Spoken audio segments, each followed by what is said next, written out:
大家好，我係新界東南最強前鋒4號張美雄。今日咧嚟到海濱長廊咧，其實係想同大家介紹一下我有關新界東南嘅政綱。其實無論西貢將軍澳，以至我哋馬鞍山咧，都係同樣面對食住行嘅問題。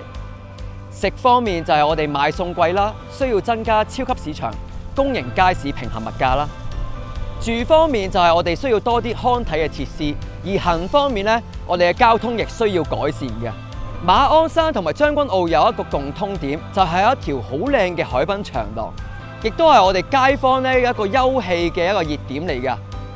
我哋希望可以爭取，無論喺將軍澳或者馬鞍山嘅海濱長廊咧，繼續去延伸，打造成為2條超級嘅海濱長廊。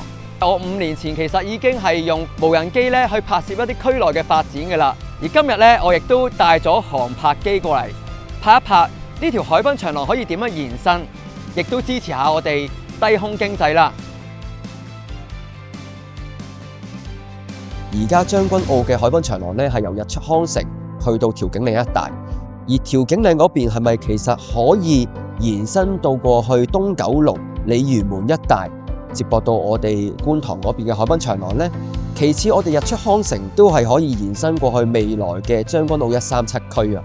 所以咧，我哋將軍澳嘅海濱長廊嘅可塑性係非常之高。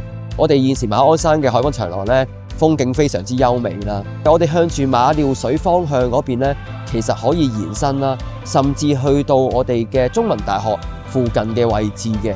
咁啊，所以咧令到我哋馬鞍山一帶嘅居民呢，係可以行到過去馬料水嘅方向。